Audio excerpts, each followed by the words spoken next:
नमस्कार भाइयों, कैसे हो? बढ़िया, मज़े में? बहुत ही अच्छे भैया। मज़े में क्यों नहीं होंगे, आपका टीचर भी मज़े में पढ़ाते हैं, आप भी मज़े में पढ़ते हो, यही तो चाहिए बस। टेंशन लेके पढ़ने की ज़रूरत भी नहीं है, क्योंकि अगर टेंशन लेंगे ना तो वो चीज़ उतनी ही टिपिकल हो जाएगी।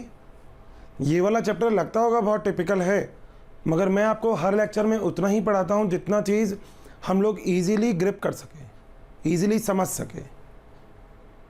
पढ़ाने को तो एक लेक्चर में 2-3 चीज़ें हो सकती हैं, मगर बेसिकली एक लेक्चर में हम केवल उतनी ही चीज़ डिस्कस कर रहे हैं जितना हम लोग अच्छे से समझ सकें और उसके अकॉर्डिंग हम लोग क्वेश्चन भी कर सकें। तो लास्ट क्लास में हम लोगों ने देखा था कि आखिर किस तरीके से पादप के अंदर कुछ संरचनाएं होती हैं। अब दोस्तों ज़रा थोड़ा सा और आगे चलते हैं। दोस्तों आगे की बात अब ऐसी है कि एक ऐसी चीज़ जो आप सब लोग बहुत अच्छे से जानते हो और आप सबका इंटरेस्ट भी है उसमें, और उसे हम कहते हैं पूरे पादप में आपको सबसे अच्छा क्या लगता है बताओ? अब किसी की पसंद जड़ तो होगी नहीं, तना भी नहीं होगी, पत्ती भी नहीं होगी, तो क्या है भाई पसंद? बिल्कुल सही, पसंद होगी पुष्प। वही पुष्प जो साज श्रृंगार करने के काम में आता है, वही पुष्प जो किसी को मनाने के काम में आता है। तो आखिर हम आज के लेक्चर में हम उसी पुष्प के बारे में बात करेंगे। दिखता कैसा है वो हम सबको बहुत अच्छे से पता है, मगर आखिर वो जो ऐसा दिखता है, आखिर उसकी संरचना में और क्या क्या विशेषताएं हो सकती हैं, ये हमारा लेक्चर ना बढ़िया तरीके से समझा देगा आपको। चीज़ों को अच्छे से समझना है। So our today's topic is पुष्प, फ्लावर। आइए जरा देखते हैं। सो रंगीन कलर से लिखेंगे इसे। टॉपिक का नाम पुष्प, क्या बोलते हैं इसे?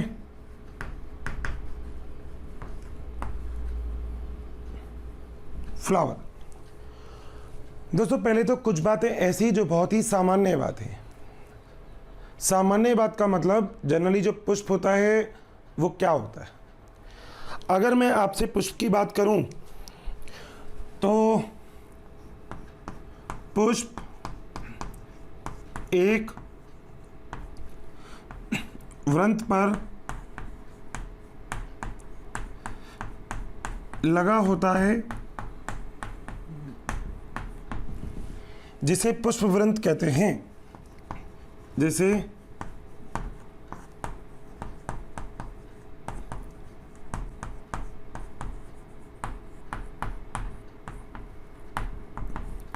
जिसे क्या कहते हैं? पुष्प वृंत। अब सबसे पहले तो हम बात कर लेते हैं आखिर पुष्प की कि पुष्प होगा कैसा। दोस्तों जो आपको पुष्प दिखाई देता है वो देखो, पुष्प कुछ इस प्रकार का होगा। डायग्राम देखते हैं पहले, और आई थिंक डायग्राम सबको समझ में भी आएगा। बिल्कुल सुंदर सुंदर, अच्छा अच्छा, बढ़िया बढ़िया सा एक डायग्राम हमको बनाना है, और जैसे एज इट इज़ मैं बना रहा हूँ एज इट इज़ आपको भी बनाना है। बात सही है? इसके बाद आपको एक काम और करना है, और वो एक काम है कुछ इस प्रकार से संरचना का निर्माण। फिर दोस्तों यहाँ पर एक काम और कर दो,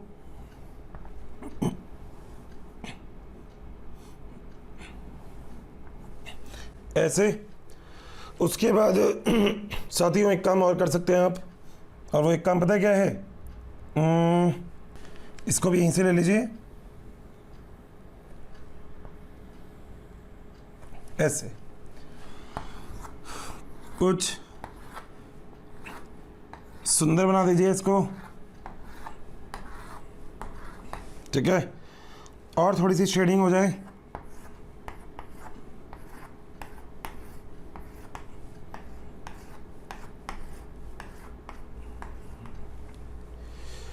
दोस्तों ये एक हमने पुष्प का डायग्राम बनाया, और कुछ और चीज़ें अभी इसमें। दोस्तों ये एक डायग्राम है आपके सामने पुष्प का। डायग्राम में आप बहुत सारी चीज़ें ऐसी हैं जो आप देख भी रहे हैं, समझ भी रहे हैं। दोस्तों अगर देखा जाए तो इस चीज को हम बोलते हैं पेडिकल, या फिर हम बोलते हैं पुष्प वृंत। बात सही है। दोनों नाम देखो हमको याद करने, मैंने आपको पहले भी बोला था, हिंदी हमारी मातृभाषा है तो हिंदी में तो लिखेंगे ही, मगर इंग्लिश को भी साथ साथ निपटा दो। इंग्लिश अपने आप में बहुत चढ़ाती है ना, भैया मेरे को नहीं कर सकते, मेरे को नहीं कर सकते। उससे कहो भैया यहाँ मैं सिखाता हूँ, आ जरा सिखा दो। ऊपर ये जो आपको संरचना दिख रही है दोस्तों, ये इस संरचना को मैं उस साइड मार्क कर देता हूँ। चलिए अब तो यहीं ले आइए। इस संरचना को हम बोलते हैं पुष्पासन, इंग्लिश में बोलते हैं थैलेमस। ठीक है दोस्तों, ये जो आपको हरे रंग का दिख रहा है ना, ये इसे हम बोलते हैं ब्राह्यदल।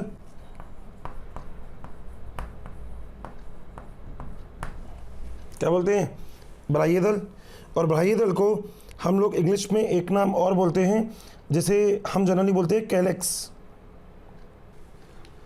इसके बाद आपको रंगीन कलर की एक चीज़ दिखती है जो आपको आकर्षित करती है, उसे हम क्या बोलते हैं? दल। बिल्कुल सही, इसे हम क्या बोल देते हैं? दल। और इसे इंग्लिश में बोला जाता है कोरोला। अंदर आप देख रहे हैं तो आपको एक ये चीज़ दिखती है, ये दोस्तों ये नर का जनन अंग है पूरा का पूरा। और देखा जाए तो ये चीज़ होती है इम्पॉर्टेंट।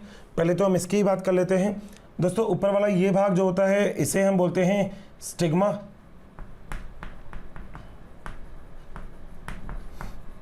इंग्लिश में स्टिग्मा, हिंदी में वर्तिकाग्र। एक लंबी सी लाइन दिख रही है, इसे हम बोलते हैं वर्तिका, मतलब स्टाइल, स्टाइल मारती है ये।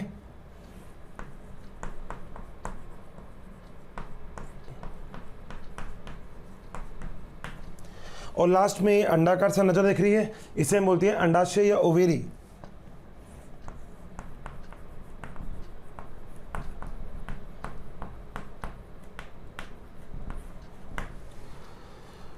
दोस्तों ये जो आपको दिख रहा है, ये ऊपर वाला,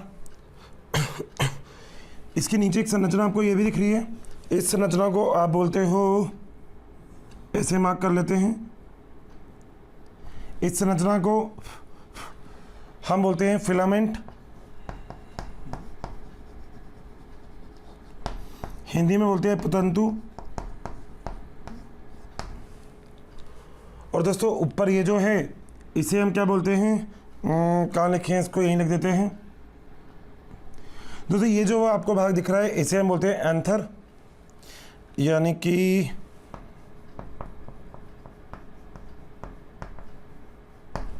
एंथर। और क्या बोलते हैं?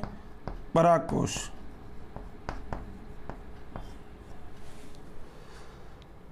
बहुत ही बढ़िया दोस्तों, एक हमने पूरा एक ऐसा डायग्राम बना लिया जो डायग्राम अब हम इजीली समझ सकते हैं कि आखिर पुष्प का डायग्राम कैसा होगा। हम लोगों का जो टॉपिक है अभी, वो हमारा टॉपिक क्या है? हमारा टॉपिक है कि हमें पुष्प की संरचना के बारे में अध्ययन करना है। सबसे पहले तो हमें समझना है कि जो पुष्प होता है, जैसे हम सजाने के काम में लेते हैं, जिसे हम मंदिरों में काम में लेते हैं, पूजा में काम में लेते हैं, किसी को देने के लिए काम में लेते हैं, आखिर वो पुष्प की संरचना कैसी होती है। दोस्तों अगर देखा जाए तो पुष्प के अंदर दो तो अगर देखा जाए तो उसे हम एंडोसियम बोलते हैं। एंडोसियम का मतलब होता है कि जो नर के जो जनन तंत्र हैं वो, तो ये दोनों के दोनों जो हैं इसे हम बोलते हैं एंडोसियम।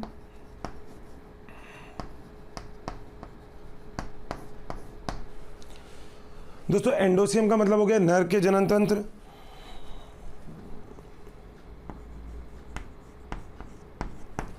और दोस्तों ये तीनों मिला के स्टिग्मा, स्टाइल, ओवरी, ये तीनों मिला के आप बोलते हो इसको गाइनोसियम, यानी कि एक, ये दो और ये तीन, केवल इन तीनों को मिला के आप क्या बोलते हो? गाइनोसियम। गाइनोसियम। और गाइनोसियम का मतलब क्या होता है? ये है मादा के लिए। दोस्तों मादा का संग आप ऐसे बनाते हो, ऐसे, इसको हम मादा बोलते हैं। और अगर आप इस तरीके से बनाओगे तो इसे हम बोलेंगे नर। बताइए बात क्लियर? स्टिग्मा, स्टाइल और ओवरी, इन तीनों को मिला के आप एक वर्ड और बोलते हो जिसे हम बोलते हैं पिस्टिल। थैंक यू स्टूडेंट, हमें इतना प्यार देने के लिए। डेली काफ़ी संख्या में स्टूडेंट हमारे वीडियोस को देख रहे हैं और उसका लाभ उठा रहे हैं।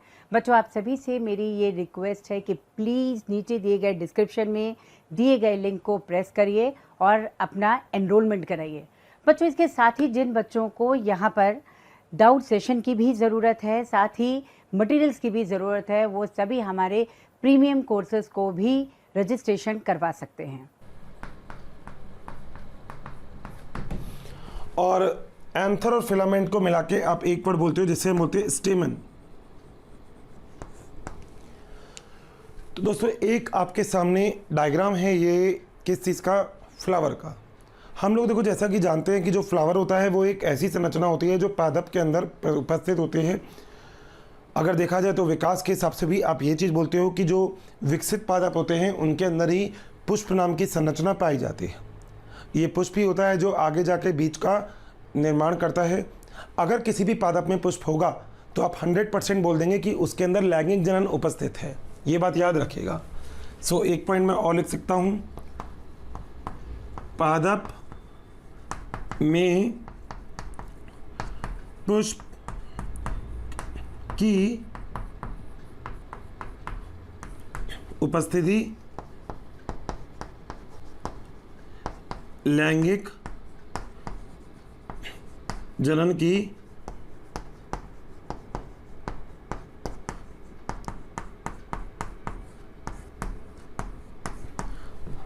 संभावना बताती है। दोस्तों, दो प्रकार का जनन होता है, वैसे तो 3 प्रकार का होता है, लैंगिक, अलैंगिक और कायिक। लैंगिक जनन वो जनन होता है जिस जनन के अंदर नर और मादा युग्मक बनते हैं। जैसे हम लोगों के अंदर भी होता है, नर के अंदर शुक्राणु, मादा के अंदर अंडाणु। तो नर और मादा युग्मक जो होते हैं, ये नर और मादा युग्मक जब संलेत होंगे तो इसे ही हम बोलेंगे लैंगिक जनन। एक वर्ड आप लोगों ने सुना है जिस वर्ड का नाम होता है निषेचन। निषेचन का मतलब होता है फर्टिलाइजेशन, दो चीज़ों का फ्यूज़ हो जाना, A+B फ्यूज़ हो जाना, उसे हम क्या बोलते हैं? निषेचन। नर युग्मक और मादा युग्मक का आपस में फ्यूज़ हो जाना, इसे ही तो निषेचन कहा जाता है। तो कहाँ दिक्कत आ रही है? तो आप लोग ये बात बहुत अच्छे से समझते हो कि निषेचन की अभिक्रिया क्या होती है। अब जिसमें निषेचन पाया जाता है वो लैंगिक जनन, जिसमें निषेचन नहीं पाया जाएगा वो अलैंगिक जनन की श्रेणी में आता है। यहाँ तक तो किसी को कोई भी डाउट? 100% खोपड़ी में मेरी बात बैठ रही है? बहुत ही अच्छे। अब जरा चलिए थोड़ा सा और आगे चलते हैं। दोस्तों, हम लोग ये वाली चीज़ भी मानते हैं कि निषेचन की अभिक्रिया जब नर और मादा ये दोनों ही पूर्ण कर लेंगे तो पुष्प एक ऐसी जगह होगी जहाँ पे निषेचन की अभिक्रिया पूर्ण होगी। दोबारा बोल रहा हूँ, पुष्प एक ऐसा स्थल है जहाँ पे निषेचन की अभिक्रिया पूर्ण होती है। बात सही है? तो यहाँ पर मैं एक पॉइंट और लिख सकता हूँ, और वो पॉइंट क्या है कि पुष्प में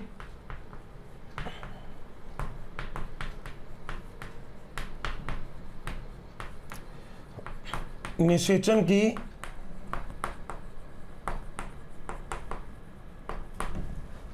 अभिक्रिया के फलस्वरूप किसका निर्माण होगा? बीज का निर्माण होता है।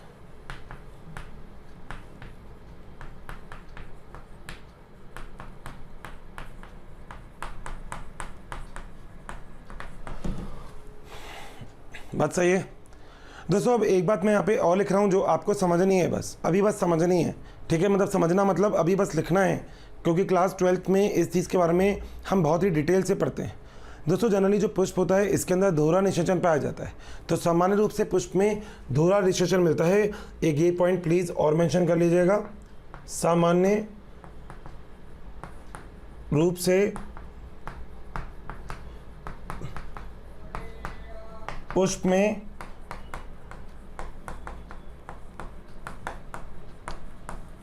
कौन सा निषेचन मिलता है? दोहरा निषेचन। देखो, मैं अभी आपको बताऊंगा दोहरा निषेचन क्या होता है। वैसे अभी आप जब मेरे से पढ़ ही चुके हैं पूरा का पूरा, तो आप लोग समझ सकते हो कि निषेचन की अभिक्रिया जब 2 बार होगी तो उसे हम दोहरा निषेचन बोलेंगे। तो दोहरा निषेचन पाया जाता है, ये बात आप लोगों को याद रखनी है। यहाँ तक मेरे हिसाब से ऐसा कोई भी टॉपिक नहीं आया जिसमें आपको ऐसा लगा हो और नहीं सर इसमें तो बहुत ज़्यादा दिक्कत हो गई। कोई भी दिक्कत नहीं है अभी तक। याद रखिएगा, जो मैंने डायग्राम बनाया एज इट इज़ आपको इस डायग्राम को देखना है, एज इट इज़ इस डायग्राम को आपको ड्रॉ करना है। इज़न्ट मैटर, उस चीज़ से कोई दिक्कत नहीं होती कि आप डायग्राम को किस तरीके से बनाते हैं। मगर आपको बेसिकली एक ऐसा डायग्राम बनाना है जिसे आप संपूर्ण पुष्प कह सको। बात सही है, कोई दिक्कत तो नहीं है, ठीक है। तो यहाँ तक एक बार ज़रा हम नोट करेंगे, फिर हम आगे चलेंगे।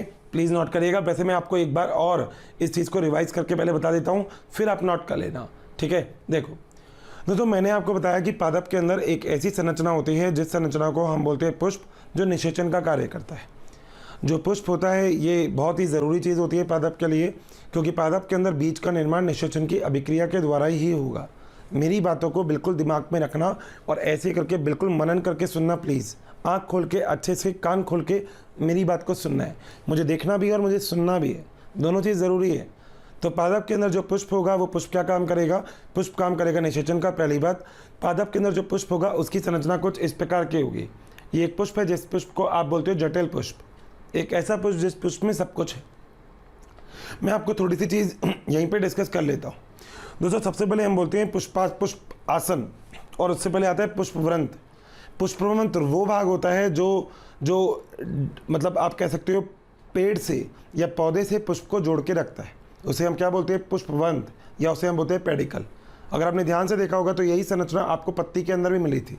पत्ती को भी पेड़ से जोड़ने का काम वहाँ पे भी कुछ ऐसी संरचना करती है। शायद आपको याद होगा, भैया अभी पढ़ के आए ना, बस खोपड़ी में बैठा के रखना मेरी बात। अगली चीज़, इसके ऊपर एक और चीज़ होगी, एक गुंबद नुमा संरचना होगी। एक ऐसी संरचना होगी जो फूली हुई होगी, ठीक है। इस फूली हुई संरचना को हम बोलते हैं पुष्पासन। जो पुष्प का आसन हो उसे हम बोलते हैं पुष्पासन। पुष्पासन को इंग्लिश में बोला जाता है थैलेमस। बात सही है, गॉट दिस, ठीक है। आगे चलते हैं। यहाँ पे कुछ हरे प्रकार की संरचना दिखेगी, कुछ ऐसी संरचना जो पत्ती के समान संरचना होती है। ऐसी संरचना जब पुष्प खिला हुआ नहीं होता तब उस पुष्प को पूरी तरह से घेर के रखती है। याद आ रही है मेरी बात? पुष्प को क्या रखती है? घेर के। अब आप कहोगे सर घेरने वाली संरचना तो हमने भी देखी है सर, जब पुष्प खिलता नहीं है हम बोलते हैं तो खिला हुआ नहीं है, तो उसको बाहर से कोई संरचना घेर के रखती है। यही संरचना जो पादप की सुरक्षा करने का कार्य करती है उसे ही हम क्या बोलते हैं? बाह्य दल। तो बाह्य दल को क्या बोला जाता है? कैलेक्स। तो बाह्य दल का काम आप सब लोगों को याद रखना है, और वो काम क्या होता है? जो बाह्य दल होता है वो पुष्प को सुरक्षा प्रदान करने का काम करता है। जब तक पुष्प खिलेगा नहीं तब तक इसकी सुरक्षा करता रहेगा ये, ठीक है। जब पुष्प खिल गया तो बाह्य दल नीचे की तरफ आ जाएंगे, देखो, और इसके बाहर की तरफ क्या प्रेजेंट हो जाएगा? दल। आप लोग जानते हो, देखो अब ये वाली चीज़ क्या होती है दोस्तों, बाह्य दल और दल में जनरली फ़र्क यही होता है। अब इसके अंदर क्या होगा? जो दल होगा, इस दल को हम क्या बोलेंगे? कोरोला। कोरोला क्या काम करेगा दोस्तों? कोरोला का सबसे इंपॉर्टेंट काम एक होता है, वो क्या? अगर आपको ने कभी भी सुना हो तो जो एक प्रोसेस होता है जिसे हम बोलते हैं परागण, तो परागण का जो प्रोसेस होता है जिसे हम पॉलिनेशन बोलते हैं, तो ये पॉलिनेशन का प्रोसेस कंप्लीट करवाता है परागण।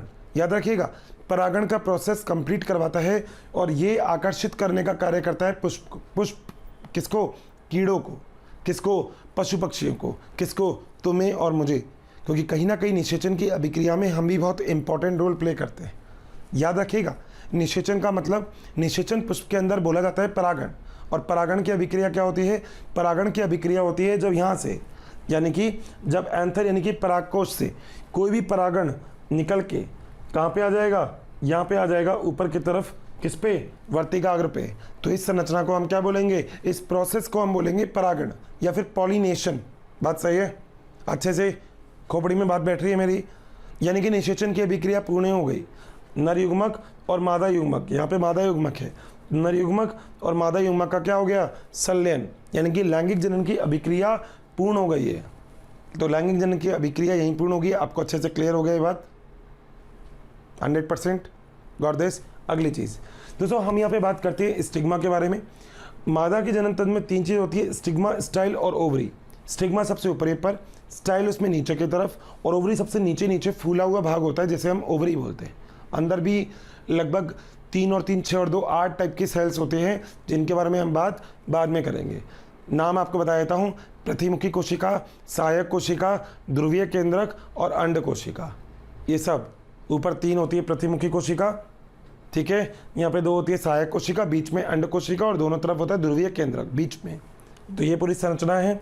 अगली चीज़ दोस्तों, अगर हम किसी भी पुष्प को हम बोलना चाहें कि पुष्प पूर्ण रूप से विकसित है, पूर्ण रूप से संपूर्ण पूर्ण है, पुष्प है, तो वो कब होगा? वो तब होगा जब जिसके अंदर दोनों चीज़ उपस्थित होगी। बच्चों काफ़ी संख्या में डेली हमें बहुत सारे कमेंट्स आ रहे हैं कि वी प्लीज़ इस टॉपिक पे वीडियो बनाएं, इस सब्जेक्ट पे वीडियो बनाएं। तो आप सभी से मेरी रिक्वेस्ट है कि प्लीज़ हमारे यूट्यूब चैनल को सब्सक्राइब करें और उसमें दिए गए बेल आइकन को प्रेस करें ताकि टाइम टू टाइम आपको नोटिफिकेशन मिलता रहे। बच्चों हम ऐसा इसलिए कह रहे हैं कि बहुत सारे बच्चे उसी टॉपिक की रिक्वेस्ट करते हैं जो ऑलरेडी हमारे चैनल्स पे दिए हुए हैं। तो आप सभी से रिक्वेस्ट है कि आप सभी जो है उस चैनल पे जा कर के उन सारे वीडियोस का लाभ ज़रूर उठाएं। दोनों चीज़ का मतलब उसके अंदर उपस्थित होगा मेल पार्ट भी और फीमेल पार्ट भी। तो इस पूरे के पूरे प्रोसेस को ज़रा हम थोड़ा सा आगे चल के देखते हैं। पहले आप प्लीज़ यहाँ तक नोट करिएगा जी। तो मेरे सभी साथियों ने यहाँ तक की सारी बात नोट कर ली। दोस्तों अब मैं कुछ पॉइंट आपको बोलूँगा और वो पॉइंट आपको अच्छे से अपनी नोटबुक के अंदर मैनेज करने हैं और नोट भी करने हैं। ये आपकी रिस्पॉन्सिबिलिटी है। सो प्लीज़ जो मैं बात बोल रहा हूँ भैया उसे हवा में मत लेना, उसे नोट कर लेना। दोस्तों मैं यहाँ पे कुछ पॉइंट आपको बोलूँगा भी और मैं वो पॉइंट लिखूँगा भी। मैं आपसे ये बहुत बोल सकता हूँ कि पुष्पवंत का ऊपर वाला भाग फूला हुआ होता है, जिस भाग को हम क्या बोलते हैं? जिस भाग को हम पुष्पासन बोलते हैं। ठीक है, तो एक पॉइंट हम यहाँ पे लिख सकते हैं, पुष्पवंत का ऊपरी फूला हुआ भाग क्या कहलाता है दोस्तों? ये कहलाता है पुष्पासन। बात सही है दोस्तों। अगर हम ऐसा करें कि अगर हम एक पुष्प को हम बोल सकते हैं संपूर्ण पुष्प, मैं यहाँ पे लिख रहा हूँ कि अगर मैं एक पुष्प को बोलता हूँ पूर्ण पुष्प या अपूर्ण पुष्प, मैं बोल सकता हूँ पुष्प को पूर्ण पुष्प यानी कि कंप्लीट फ्लावर, इंग्लिश में भी लिख लीजिएगा, या मैं इसको बोलता हूँ अपूर्ण पुष्प यानी कि इनकम्प्लीट फ्लावर। सो अगर मैं आपसे बोलता हूँ कि पूर्ण पुष्प क्या होता है तो आप क्या बोलेंगे? दोस्तों पूर्ण पुष्प वो होगा जिसमें सब पाए जाएंगे, यानी कि ये सारी चीज़ें उपस्थित होगी, वो होगा पूर्ण पुष्प। ठीक है, तो इसका मतलब सभी उपस्थित, सभी भाग क्या होंगे इसमें? उपस्थित होंगे, उसे तो हम बोलेंगे पूर्ण पुष्प। और अपूर्ण पुष्प में इनमें से कोई भी एक अनुपस्थित होगा। सो कोई भी अनुपस्थित हो सकता है, कोई भी भाग क्या होगा इसमें? अनुपस्थित। तो अगर कोई भी भाग उपस्थित है सारे तो उसे हम बोलेंगे पूर्ण पुष्प, और अगर कोई भी भाग अनुपस्थित है तो हम उसे क्या बोल सकते हैं? अपूर्ण पुष्प। दो बात क्लियर है। अब दोस्तों पादप में कुछ पादप ऐसे होते हैं जो एक लिंगी होते हैं और कुछ पादप ऐसे होते हैं जो द्विलिंगी होते हैं। एक लिंगी का मतलब जिसमें केवल एक ही लिंग पाया जाए, मगर ये पादप पूर्ण पुष्प नहीं हुआ, क्योंकि मैंने बोला था सब कुछ अगर उपस्थित होगा तो ही वो पूर्ण पुष्प होगा। अब मान लो उसमें नर का भाग उपस्थित है, मादा वाला भाग उपस्थित नहीं है, तो क्या वो पूर्ण पुष्प है? नहीं, वो कैसा पुष्प हो गया? अपूर्ण पुष्प। यानी कि एक लिंग जो पुष्प होंगे वो सारे पुष्प कैसे होंगे? अपूर्ण पुष्प। तो आइए जरा इसको लिखते हैं दोस्तों। अब कुछ पुष्प ऐसे होते हैं जिन्हें हम बोलते हैं एक लिंगी। तो यहाँ पे मैं इस बात को लिख सकता हूँ कि एक लिंगी पुष्प जिसमें केवल एक ही लिंग पाया जाए, यानी कि या तो नर होगा या फिर मादा होगी। तो या तो नर या मादा। देखो कितना अच्छा फायदा हुआ ना, एक ही लाइन में लिख दिया नर और मादा, नहीं तो नर और मादा लिखना पड़ता। अब एक और चीज होती है जिसे हम बोलते हैं क्या? जिसे हम बोलते हैं द्विलिंगी।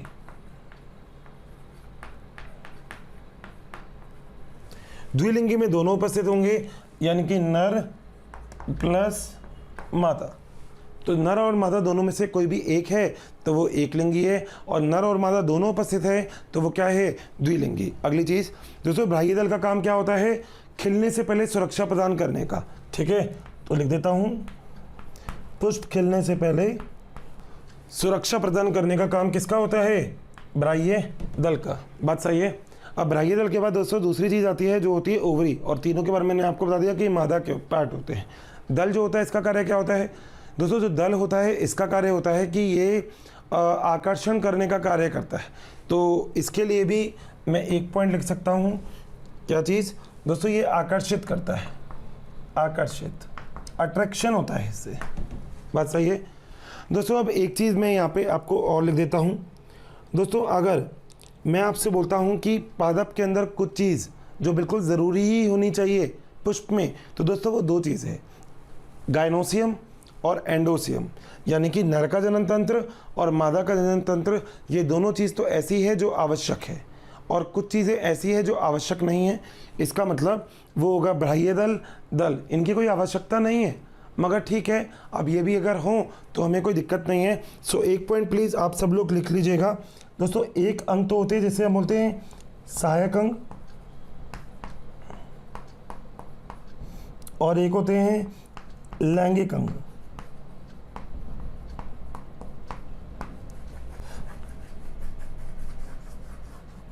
और आप सबके सब जानते हैं सहायक अंग और लैंगिक अंग क्या होंगे। सहायक अंग कौन कौन से होंगे, दो होंगे, दल और बलाय दल।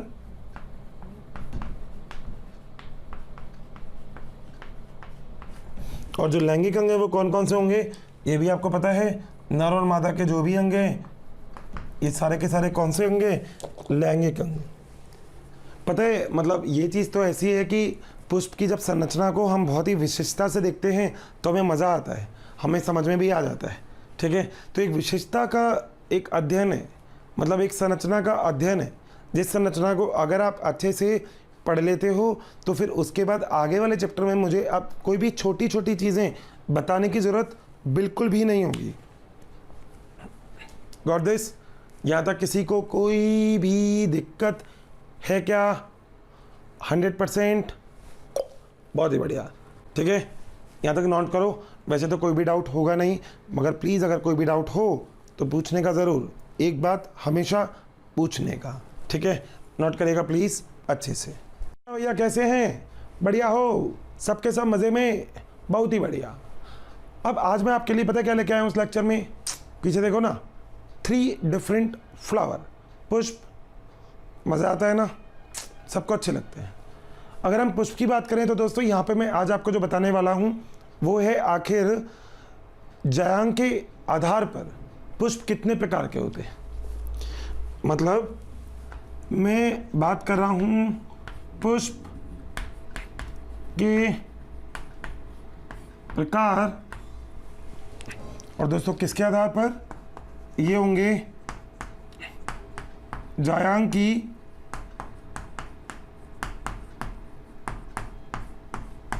स्थिति के आधार पर। दोस्तों अगर तीनों जगह ही आप देखो, अगर आप तीनों डायग्राम देखो तो इन तीनों डायग्राम में आपको एक चीज़ मिलेगी, और वो चीज़ ये है कि आपको इन तीनों ही डायग्राम में आपको यहाँ पे जायांग दिखेगा, और इन तीनों डायग्राम में जायांग की स्थिति अलग अलग दिखेगी। एक स्थिति ऐसे दिखेगी जब आपको जायांग थोड़ा सा ऊपर दिखेगा, एक स्थिति ऐसे दिखेगी जब आपको जायांग थोड़ा सा नीचे की तरफ दिखेगा, और एक स्थिति ऐसी दिखेगी जब आपको जायांग पूरी तरह से घिरा हुआ दिखेगा, गिरा हुआ, पुष्पासन के द्वारा पूरी तरह से घिरा हुआ। तो आखिर इन तीनों प्रकार की स्थिति में हम कैसे और किस तरीके से पुष्पों को बांट सकते हैं। दोस्तों अगर मैं पहली स्थिति की बात करूं तो मैं आपसे क्या कह सकता हूं, पहली स्थिति के अंदर जो परागकोश है, जो वर्तिकाग्र है, सॉरी जो बाह्यदल है और जो दल है, ये सब के सब जायांग के नीचे की तरफ पाए जाएंगे। यानी कि अगर बाह्यदल, दल, ये सब के सब जायांग के नीचे की तरफ पाए जाएंगे तो जो पुष्प होगा वो पुष्प किस प्रकार का होगा, उसका नाम देख लेते हैं दोस्तों। इस प्रकार का पुष्प होगा जिसे आप बोलेंगे अधो जायांगी।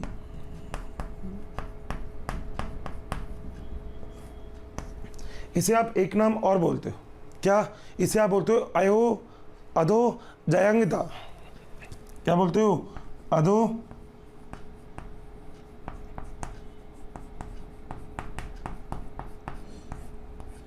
जायांगिता।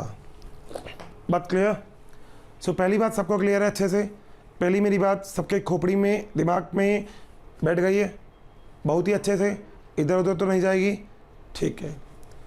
दोस्तों हम लोगों ने यहाँ पे ये वाली बात देखी है बहुत ही अच्छे से कि हम लोगों को देखना है कि आखिर जायांग की स्थिति क्या है। आखिर जायांग ऊपर की तरफ है या जायांग नीचे की तरफ है, यानी कि जायांग की स्थिति पुष्पासन पे, उसके आधार पे हमने पुष्प को 3 भागों में बांट दिया। दोस्तों अगर पहले में भाग की बात करूं जिसे हम ए भाग कहते हैं, इसे हम एक नाम और बोलते हैं, इसे हम बोलते हैं हाइपो गायनस पुष्प। क्या बोलते हैं हम? हाइपोगाइनस पुष्प। अब हाइपोगाइनस पुष्प क्या होता है दोस्तों? बच्चों, अगर आपको हमारे वीडियोस पसंद आए हैं तो इसे लाइक शेयर करना ना भूलें, ताकि ये वीडियो सभी ज़रूरतमंद बच्चों तक पहुंच सके। बच्चों, आपके इतने अपार स्नेह के कारण हमारी पूरी मोशन टीम इतनी ज़्यादा मोटिवेटेड है और बेस्ट कंटेंट आपको उपलब्ध कराने के लिए हम सभी तत्पर हैं। दोस्तों, हाइपोगाइनस पुष्प का मतलब होता है अधो। अधो का मतलब जायांग होगा भैया ऊपर, और अगर आपने जायांग को ऊपर बना लिया तो इसे आप क्या बोलेंगे? इसे आप बोलेंगे हाइपोगाइनस। बात क्लियर? याद करने एक ही चीज़, क्या? उदाहरण। और कुछ चीज़ ऐसी नहीं है जो इसमें आपको याद करनी है। याद एक चीज़ करनी है, क्या? उदाहरण। और उदाहरण क्या है दोस्तों? इसके उदाहरण है 3। और कौन कौन से हैं? 3 उदाहरण में आप लोग याद करेंगे सरसों, बैगन और गुड़हल। तो इसके उदाहरण कौन कौन से हैं? सरसों, बैगन और गुड़हल। सो 3 एग्जाम्पल आपको याद रखने हैं अधो जायांगी के लिए। सबको याद रहेगी ये वाली बात? किसी को दिक्कत तो नहीं है ना भैया? कोई भी अच्छे से खोपड़ी में बैठ गई ना मेरी बात? बहुत ही बढ़िया, शाबाश। अगली चीज़, अगली बात करेंगे हम दूसरे के बारे में। और जो तो दूसरा है हमारे पास, वो दूसरा क्या है? ये वाला पुष्प। दोस्तों, इस पुष्प में भी आप कुछ अलग चीज़ देख रहे हो। यहाँ पे प्याले के समान एक संरचना बन रही है। तो आप लोग एक बात लिख सकते हो कि यहाँ पर प्याले के समान संरचना। दोस्तों, इसका उदाहरण भी आप लोग याद रखिएगा। एक तो आपने सुना होगा आड़ू, एक आपने सुना होगा गुलाब, और एक उदाहरण और है आलू बुखारा।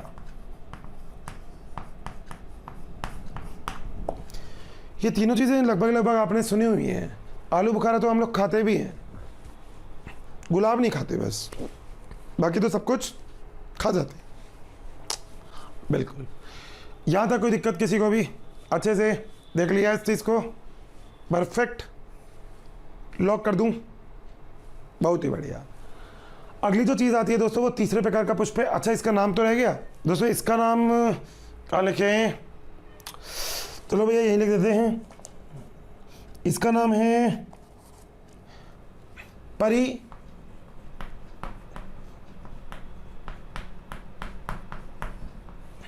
जायांगता। इंग्लिश में एक नाम और बोलते हैं पेरीगाइनस। सो अगर हम पेरीगाइनस फ्लावर की बात करें तो क्या होता है पेरीगाइनस फ्लावर? पेरीगाइनस फ्लावर एक ऐसा फ्लावर होता है जो जिसकी संरचना कैसी होती है? प्याले के समान। दिख रही है आपको?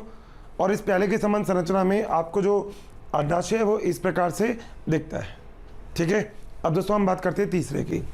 जो तो तीसरा है वो आपके सामने ये रहा। अब जो तीसरा संरचना है वो तीसरी संरचना क्या होती है? सबसे पहले तो लिखते हैं इसका नाम। इसे हम बोलते हैं अधि जायांगता या फिर एपीगाइनस। दोस्तों उदाहरण याद रखिएगा, सेब, खीरा, अमरूद। ये दोस्तों अगर आप पहले और आखिरी में देखोगे तो इन दोनों के अंदर आपको एक फ़र्क दिखेगा। पहले के अंदर आपको जो अंडाशय दिख रहा है, जो जायांग दिख रहा है, वो दिख रहा है ऊपर की ओर, जबकि यहाँ पे अंडाशय और जायांग बिल्कुल नीचे की ओर है। जब अंडाशय और जायांग बिल्कुल नीचे की ओर होगा तो दोस्तों इस चीज़ को हम क्या बोलेंगे? इस चीज़ को हम बोलेंगे अंडाशय अधोवृत्ति।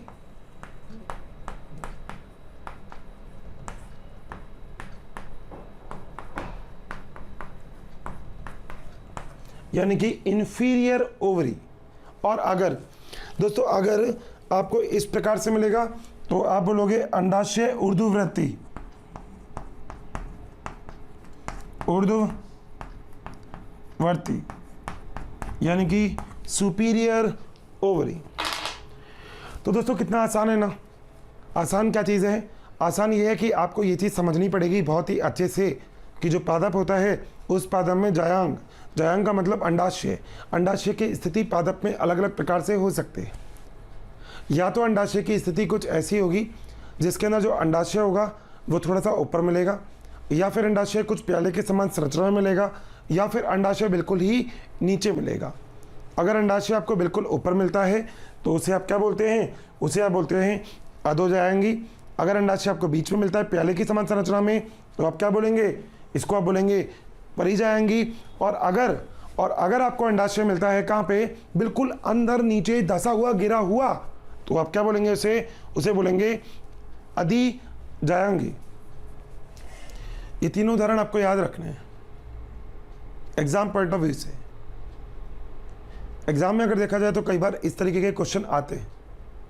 क्वेश्चन ये आ सकते हैं कि इनमें से कौन सा परिजायांगिता शो नहीं करता। 4 ऑप्शन आ जाएंगे, आंसर आपके पास होना चाहिए। दोस्तों ये पूरा चैप्टर एक ही चीज़ के ऊपर निर्भर है, उदाहरण।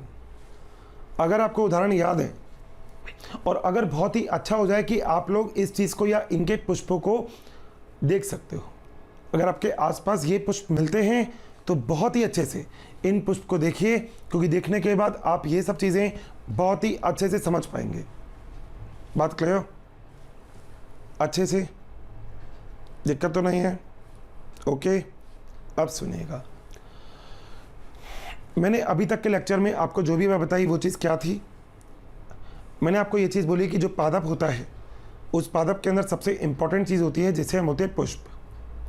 होते तो सभी इंपॉर्टेंट है, मगर जो सबसे ज़्यादा इंपॉर्टेंट होता है वो क्या होता है, पुष्प। पुष्प पादप में निषेचन करने के लिए बहुत ही महत्वपूर्ण होता है। जो पुष्प होता है वो निषेचन करता है। निषेचन की अभिक्रिया क्या होती है, जब परागकण का वर्तिकाग्र के ऊपर आ जाना, इसी अभिक्रिया को आप क्या बोलोगे, निषेचन। निषेचन की अभिक्रिया एक ऐसी अभिक्रिया होगी जिस अभिक्रिया में आपके पास बीज का निर्माण होगा। तो बीज का निर्माण अगर आपको करना है तो दोस्तों आपको एक अभिक्रिया करवानी पड़ेगी जिसका नाम क्या है, निषेचन। बात क्लियर? ओके। अगर हम कभी भी पुष्प की बात करते हैं तो पुष्प के अंदर कुछ चीज़ें तो ऐसी होती है जो पुष्प के लिए आवश्यक नहीं होती, जैसे बाह्य दल और दल, मगर देखा जाए तो इनकी अपनी उपयोगिता है। ये बहुत सारे अलग अलग कार्य कर सकते हैं। इनके कार्य होते हैं पुष्प को सुरक्षा प्रदान करना, इनका कार्य होता है कि किसी को भी आकर्षित करना अपनी तरफ, तभी तो कहीं ना कहीं किसी एक पुष्प का परागकण किसी दूसरे पुष्प के वर्तिकाग्र के ऊपर जाएगा। तो ये चीज़ यहाँ पे बहुत ज़रूरी है। अगली बात यहाँ पे ये है कि दोस्तों हम लोग ये कहते हैं कि जो पुष्प होता है उसमें दोहरा निषेचन पाया जाता है। दोहरा निषेचन का मतलब 2 बार निषेचन होगा वहाँ पे। अब आप कहोगे सर 2 बार निषेचन क्या होता है? दोस्तों 2 बार निषेचन का ये मतलब ये है कि वहाँ पे एक बार तो बीज का निर्माण होगा और एक बार बीज पत्र का निर्माण होता है, एंडोस्पर्म मतलब टिफिन। इतना ही समझो, अभी ज़्यादा नहीं, इतना है। अगली चीज़, पुष्प के अंदर 2 चीज़ें ऐसी होती है जिसको आप संपूर्ण पुष्प बोल सकते हो। अगर पादप के अंदर सब कुछ हो, पुष्प में सब कुछ, संपूर्ण पुष्प, एक भी चीज़ अनुपस्थित है, अपूर्ण पुष्प, यानी कि वो संपूर्ण या पूर्ण पुष्प नहीं होगा। संपूर्ण पुष्प की स्थिति को आप ऐसे समझ सकते हैं कि अगर पादप के अंदर अगर आपने नर युग्मक ही हटा दिया, नर का पूरा भाग, पुंकेसर वाला भाग ही हटा दिया, अपूर्ण पुष्प हो गया, वो संपूर्ण पुष्प नहीं रहा। तो संपूर्ण और अपूर्ण पुष्प को आप बहुत ही अच्छे से समझ गए हो। अगली चीज़, अब हम लोग बात करेंगे एक ही चीज़ की, वो है वर्गीकरण, यानी कि अलग अलग चीज़ों के हिसाब से पादप में पुष्प आखिर कितने प्रकार के होते हैं। सबसे पहली चीज़ जो हमने ढूंढी है उस चीज़ का नाम क्या है? उस चीज़ का नाम है पुष्प के प्रकार। दोस्तों पुष्प का प्रकार है पहला, जायांग के आधार पर। जायांग एक वो भाग जो अंडाशय है, एक वो भाग जो फीमेल पार्ट है, एक ऐसी चीज़ जो मादा को व्यक्त करता है। अब जायांग की स्थिति क्या है? जायांग ऐसे है, ऐसे है या ऐसे है? तीनों में से आखिर स्थिति जायांग की कौन सी है भैया? उन 3 स्थिति के आधार पर हमने पुष्प को 3 भागों में बांट दिया।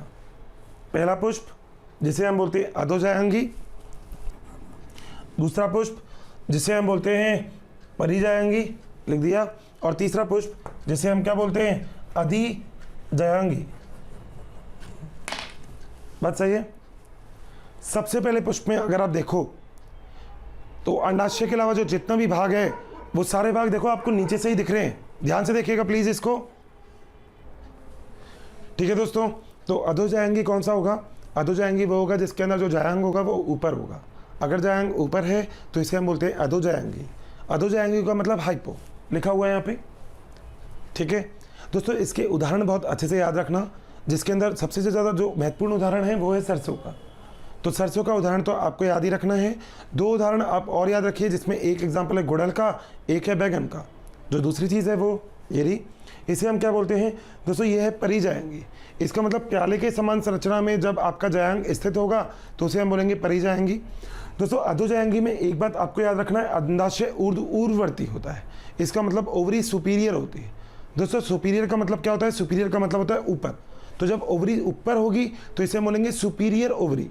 जब वो ओवरी नीचे होगी तो इसे हम बोलेंगे इन्फीरियर ओवरी। तो ये हो गई सुपीरियर, ये हो गई इन्फीरियर। बात सही है। अब दोस्तों अगली चीज़ अगर हम बात करें तो यहाँ पे दूसरे प्रकार की संरचना है जिसे हम बोलते हैं परिजायांगी। परिजायांगी के अंदर जो जायांग होगा वो प्याले के समान संरचना में होगा, आपको दिख रहा है। और जो तीसरी और आखिरी चीज़ है वो है अधिजायांगी, जिसमें जो अंडाशय है वो अधोवर्ती यानी कि बिल्कुल की बिल्कुल नीचे की तरफ होगा, यानी कि ओवरी इन्फीरियर होगी। दोस्तों मैं आपको पहले भी एक बात बोल चुका हूँ कि कितना आसान है बायोलॉजी पढ़ना। बस एक ही चीज़ जिस हिसाब से मैं पढ़ता हूँ, डायग्राम। अगर आप लोगों को डायग्राम बहुत अच्छे से याद है ना तो आपको कभी भी किसी भी चीज़ की कोई भी इशू नहीं आएगा। तो यहाँ तक नोट करिएगा। मिलते हैं फिर अपनी अगली क्लास में। Thank you so much. बच्चों अगर आपको मेरी वीडियोस पसंद आई है तो बाकी के कंटेंट के लिए इस नंबर पे कॉल करें 180021217999। Thank you.